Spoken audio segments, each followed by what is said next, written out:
Friends, village വ്ളോഗിലേക്ക് സ്വാഗതം. മറ്റൊരു വീഡിയോ ആയിട്ട് ഞങ്ങൾ വന്നു കഴിഞ്ഞു. ഞാൻ അനു, ഞാൻ സുസൻ. ഇന്ന് ഞങ്ങൾ പച്ചക്കറി വാങ്ങിക്കാൻ പോയായിരുന്നു. പച്ചക്കറി വാങ്ങിക്കാൻ പോയപ്പോൾ ഇവിടെ നല്ല ഒന്നാന്തരം പച്ചക്കറി അവൈലബിൾ ആണ്, കിട്ടും. സോ ഞങ്ങൾ ഇന്ന് പ്രധാനമായിട്ടും വാങ്ങിച്ച ഒരു പച്ചക്കറി എന്ന് പറഞ്ഞാൽ വളരെ വില കുറവാണ്. 3 വലിയ ബീട്രൂട്ടിന് 30 രൂപയാണ്. ഒരു ബീട്രൂട്ട് 10 രൂപയ്ക്ക് കിട്ടും. ഈ ബീട്രൂട്ട് കണ്ടു കഴിഞ്ഞാൽ നിങ്ങൾ തീർച്ചയായിട്ടും സന്തോഷിക്കേണ്ടത് തന്നെ വരും. ഇതുപോലെ ഫ്രഷ് ബീട്രൂട്ടാണ് വന്നിരിക്കുന്നത്. വിത്ത് ലീഫ് പറിച്ച് മണ്ടി നമുക്ക് കിട്ടും വിത്ത് ലീഫ്. സോ വളരെ വില കുറവാണ്. നമുക്ക് ഇതിനേക്കാൾ ചെറിയ ചെറിയ ചെറിയ ബീട്രൂട്ടുണ്ട്, അത് 5 രൂപ 7 രൂപയ്ക്കൊക്കെ നമുക്ക് കിട്ടും. സോ വളരെ ഫ്രഷായിട്ട് കിട്ടുന്നു എന്നുള്ളതാണ്. ഇല പോലും കണ്ടിച്ച് കളയാതെ ഇന്ന് പറിച്ച ബീട്രൂട്ടായത്. അതുകൊണ്ട് ഇതിൽ ഒരെണ്ണം മതി ഒരു തോരന്. ഒരു 3-4-5 പേരുള്ള ഒരു വീട്ടിൽ ഇതിൽ ഒരെണ്ണം വെച്ചാൽ മതി.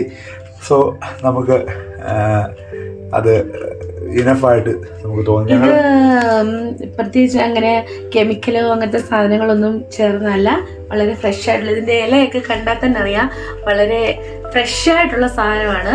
നമ്മുടെ നാട്ടിലൊന്നും ഇത്രയും നല്ല ഒരു ബീട്രൂട്ട് ഇതുവരെ നമുക്ക് കാണാൻ സാധിച്ചിട്ടില്ല. ഇത്രയും നല്ല സാധനമൊന്നും ഒരിക്കലും നമുക്ക് നമ്മുടെ നാട്ടില് നമ്മുടെ കേരളത്തില് നമുക്ക് ഇതുവരെ നമ്മള് കാണാൻ സാധിച്ചിട്ടില്ല. ഞങ്ങളിതാ 3 ബീട്രൂട്ട് വാങ്ങിച്ചു. 2 ദിവസത്തേക്ക് ഉപയോഗിക്കാന്ന് വിചാരിച്ചാൽ ഈ 3 ബീട്രൂട്ട് വാങ്ങിച്ച്. ചില ആൾക്കാർ ഇതിന്റെ ഇലയും തോരൻ വെക്കുമെന്നാണ് പറഞ്ഞത്, പക്ഷെ ഞങ്ങളത് ഇതുവരെയായിട്ട് ഉപയോഗിച്ചിട്ടില്ല. സോ ഇവിടുത്തെ ആൾക്കാരൊക്കെ ഈ ഇലയും തോരൻ വെച്ച് കഴിക്കുമെന്നാണ് പറഞ്ഞു കേട്ടുള്ളത്.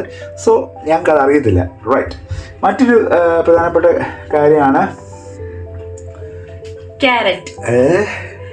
ക്യാരറ്റ് എന്ന ഒരു പ്രത്യേകത ഉണ്ട്. ഇത് നമ്മുടെ കേരളത്തിലെ പോലെ ഒരു കളറല്ല, നല്ല കടും റെഡ്, കടും ഓറഞ്ച് എന്നൊക്കെ പറയാം. അങ്ങനത്തെ ഒരു ക്യാരറ്റ് ആണ്. സോ ഈ ക്യാരറ്റ് മെയിൻലി യൂസ് ചെയ്യുന്നത് ഹൽവ ഉണ്ടാക്കാൻ വേണ്ടിയാണ്. ക്യാരറ്റ് ഹൽവ ഉണ്ടാക്കാൻ വേണ്ടിയാണ് ഈ ക്യാരറ്റ് മെയിൻലി യൂസ് ചെയ്യുന്നത്. ഇതിൽ 2 ക്യാരറ്റ് എടുത്താൽ മതി ഒരു തോരന് ഉണ്ട്. നല്ല വലിയ ക്യാരറ്റാണ് കിട്ടുന്നത്. 1/2 കിലോ ക്യാരറ്റ് നമ്മൾ വാങ്ങിച്ചു 10 രൂപ. 1/2 കിലോ ക്യാരറ്റിൻ്റെ വിലയാണ്. സോ നമ്മുടെ നാട്ടിലൊന്നും 10 രൂപയ്ക്ക് 1/2 കിലോ ക്യാരറ്റ് കിട്ടുമോ എന്ന് ചോദിച്ചാൽ ഒരിക്കലും കിട്ടത്തില്ല. സോ അതാണ് മറ്റൊരു നല്ല ഫ്രഷ് സാധനം. വേറെ കെമിക്കലോ അങ്ങനെ ഒരു സാധനങ്ങളും ഈ പച്ചക്കറിക്കകത്ത് ഉപയോഗിച്ചിട്ടില്ല. അതുകൊണ്ട് തന്നെ നമുക്ക് വളരെ കുഞ്ഞുങ്ങൾക്ക് ആണെങ്കിലും നമുക്ക് വളരെ നന്നായിട്ട് ഇത് കൊടുക്കാനായിട്ട് സാധിക്കും. ഇവിടുത്തെ ആൾക്കാരൊക്കെ ക്യാരറ്റ് പച്ചയ്ക്ക് കഴിക്കും. ചുമ്മാ വെജിറ്റബിൾ അരിഞ്ഞിട്ട് ക്യാരറ്റ് ചുമ്മാ കഴിക്കും. ഒരു ചപ്പാത്തിയും ഇതിലൊരു ക്യാരറ്റും ഉണ്ടെങ്കിൽ കാര്യങ്ങൾ നടക്കും, ഭംഗിയായിട്ട് നടക്കും. സോ മറ്റൊരു പിന്നെ ഞങ്ങൾക്ക് ഏറ്റവും അധികം ഇതായിട്ട് നമ്മുടെ പയർ, നമ്മുടെ നാട്ടിലെ പോലത്തെ പയറല്ല. ഇവിടുത്തെ പയർ എന്ന് പറഞ്ഞാൽ നല്ല കളറും green colour, light green colour പയറും ഉണ്ട്. എന്നാൽ ഇതുപോലെ ഹാർഡ് ഗ്രീൻ കളർ പയറും ഉണ്ട്. ഇതിൽ 10 പയറെടുത്താൽ ഇത് മെഴുക്ക് പുരട്ടുവാണെങ്കിൽ തന്നെ നല്ല ടേസ്റ്റിയാണ്. നമ്മുടെ നാട്ടിലൊന്നും ഇത്രയും നല്ലൊരു സാധനം നമുക്ക് അത്രയും കിട്ടാനായിട്ട് പ്രയാസമാണ്. പിന്നെ ഇന്ന് ഇച്ചിരി വില കൂടിയ ഒരു സാധനം ഞങ്ങൾക്ക് കിട്ടിയതെന്ന് പറയുന്നത് തക്കാളിയാണ്. തക്കാളിക്ക് സാധാരണ 8 രൂപ 10 രൂപയൊക്കെ ഉള്ള തക്കാളിക്ക് ഇന്നത്തെ വില 50 രൂപയായിരുന്നു. സോ നെഞ്ചടിച്ചു പോയി 50 രൂപയ്ക്ക് തക്കാളി വാങ്ങിക്കുക എന്നൊക്കെ പറയുന്നത്.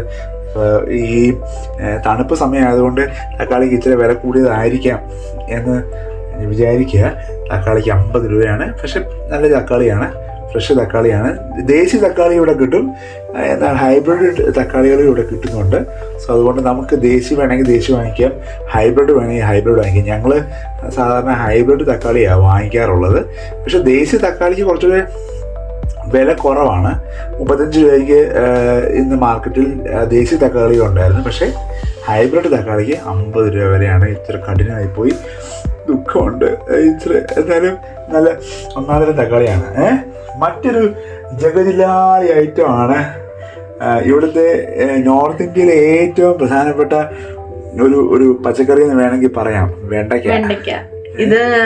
ഇത് നമ്മുടെ ഇവിടെ തന്നെ ആണെങ്കിലും നമ്മുടെ സ്കൂളുകളിൽ തന്നെ ആണെങ്കിലും കുഞ്ഞുങ്ങളുടെ എല്ലാ ടിഫിൻ ബോക്സിലും ഡെയിലി കാണുന്ന ഒരു സാധനമാണ് വെണ്ടയ്ക്ക. ഇത് ഏറ്റവും വളരെയധികം ഗുണമുള്ളൊരു സാധനമാണ്. നമ്മുടെ കേരളത്തിൽ ഇത്രയും നന്നായിട്ടുള്ള വെണ്ടയ്ക്ക കിട്ടാൻ നമുക്ക് പ്രയാസമാണ്. അതുകൊണ്ട് തന്നെ നമ്മുടെ കേരളത്തെ അപേക്ഷിച്ച് നോക്കുവാണെങ്കിൽ നമ്മുടെ പച്ചക്കറിക്ക് വളരെയധികം വിലക്കുറവാണ് നമ്മുടെ മധ്യപ്രദേശത്ത്. ഞങ്ങൾ സാധാരണ ചന്തയിൽ പോകുമ്പോൾ ഒരു 150 രൂപയ്ക്ക് കൊണ്ട് പോയാൽ ഒരാഴ്ചത്തേക്കുള്ള പച്ചക്കറി വാങ്ങിച്ചിട്ടാണ് ഞങ്ങൾ വരുന്നത്. അല്ലെങ്കിൽ 150, അല്ലെങ്കിൽ മാക്സിമം ഒരു 200 രൂപ. ഇപ്പോൾ തക്കാളിക്കൊക്കെ വില കൂടിയോണ്ട് 200 രൂപയ്ക്ക് പോയാൽ ഒരാഴ്ചത്തെ പച്ചക്കറി നമുക്ക് കിട്ടും. അതുകൊണ്ട് വെണ്ടയ്ക്കായും കിഴങ്ങും ഉള്ള ഒരു ചപ്പാത്തിക്കുള്ളൊരു കറി, അത് ഭയങ്കര ഇവിടെ ഫേമസ് ആണ്. പിന്നെ ഈ വെണ്ടയ്ക്ക മുറിച്ചിട്ട് അതിനകത്ത് ചില ഫില്ലിംഗ് ഒക്കെ ചേർത്ത് ഉള്ള കറികളൊക്കെ ധാരാളമുണ്ട്. ഭിണ്ടി സബ്ജി എന്ന് പറഞ്ഞാൽ ഇവിടെ ഫേമസ് ആണ്. എല്ലാവർക്കും വളരെ ഇഷ്ടപ്പെട്ട ഒരു വെജിറ്റബിൾ. അവിടെ സ്കൂളുകളിൽ തന്നെ ആണെങ്കിൽ നമ്മൾ കുഞ്ഞുങ്ങളോട് ചോദിക്കുന്ന സമയത്ത് അവർ പറയുന്നത് ഭിണ്ടി സബ്ജി അവർക്ക് ഏറ്റവും ഫേവറേറ്റ് ആയിട്ട് ഇഷ്ടമുള്ള ഒരു സാധനം. അതുകൊണ്ട് ഇത് നമ്മൾ കഴിക്കുന്നതുകൊണ്ട് നമ്മുടെ വേറെ ദൂഷ്യമായിട്ടുള്ള കെമിക്കലും ഒന്നും ചേർന്ന പച്ചക്കറികളല്ല. നമ്മുടെ ഹെൽത്തിനും ഒക്കെ വളരെ നല്ലതാണ്. അപ്പം കേരളത്തെ അപേക്ഷിച്ച് നോക്കുവാണെങ്കിൽ നമ്മുടെ പച്ചക്കറികൾക്കൊക്കെ വളരെ വളരെ വളരെ വിലക്കുറവാണ്. അപ്പം ഞങ്ങളിപ്പോൾ ഈ വീഡിയോ ചെയ്യുന്നത് 2025 ഡിസംബർ മാസം 17-ാം തീയതിയാണ് ഈ വീഡിയോ ചെയ്യുന്നത്. സോ നിങ്ങൾ ഇപ്പോഴത്തെ നിങ്ങളുടെ പ്രദേശത്തെ അല്ലെങ്കിൽ എസ്പെഷ്യലി കേരളത്തിലെ ഈ പച്ചക്കറിയുടെ വില നിങ്ങളെന്ന് പറയും. ക്യാരറ്റ് 1 കിലോ 10 രൂപ, അവിടെ എത്ര രൂപയാണ്? ഒന്ന് കമൻറ്റ് ചെയ്യാവോ?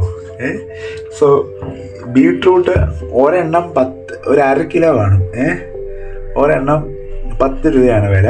സോ നാട്ടിലെ വിലയാണ്. തക്കാളിക്ക് എന്നാ വിലയാണ്? ഇപ്പം 50 രൂപ ഉണ്ടോ കേരളത്തിൽ? എനിക്കറിയത്തില്ല. സോ തമിഴ്നാട്ടിൽ നിന്നാണ് തക്കാളിയൊക്കെ വരുന്നുണ്ടായിരിക്കാം. അതുകൊണ്ട് നല്ല തക്കാളി എന്ന് പറയാൻ പറ്റത്തില്ല, തക്കാളി വരുന്നുണ്ടായിരിക്കാം. സോ അതുകൊണ്ട് ചിലപ്പോൾ വില കുറവായിരിക്കാം. വെണ്ടയ്ക്കായ്ക്ക് എന്നാ വിലയുണ്ട്? ഞങ്ങളിവിടെ കഴിഞ്ഞൊരു മാസത്തിന് മുമ്പ് വെണ്ടയ്ക്കായ്ക്ക് 1/2 കിലോയ്ക്ക് 10 രൂപയ്ക്കൊക്കെ വാങ്ങിച്ച്. സോ ഇപ്പം ഇത് 1/2 കിലോ 15 രൂപ വിലയായിട്ടുണ്ട് വെണ്ടയ്ക്കയ്ക്ക്. ഇനി നമ്മുടെ നാട്ടിലെ വിലയും ഇവിടുത്തെ വിലയും തമ്മിലുള്ള വ്യത്യാസം എന്താണ് നിങ്ങൾക്ക് തീർച്ചയായിട്ടും കമൻറ്റ് ചെയ്യാൻ പറ്റും. ഞങ്ങൾ ഇതുപോലുള്ള ഞങ്ങളുടെ ഈ നാടൻ കാര്യങ്ങളെ കുറിച്ചുള്ള വ്ലോഗുകൾ ഞങ്ങൾ സ്റ്റാർട്ട് ചെയ്യുകയാണ്. സോ നിങ്ങൾക്ക് ഇഷ്ടപ്പെടുകയാണെങ്കിൽ ലൈക്ക് ചെയ്യുക, നിങ്ങളുടെ വിലയേറിയ കമൻസുകൾ തരിക, നിങ്ങൾ സപ്പോർട്ട് ചെയ്യുക. ഇതുപോലെ കൊച്ചു കൊച്ചു വിശേഷങ്ങളും കൊച്ചു കൊച്ചു കാര്യങ്ങളുമായിട്ട് ഞങ്ങൾ വീണ്ടും നിങ്ങളുടെ മുമ്പിൽ എത്തുന്നതായിരിക്കും.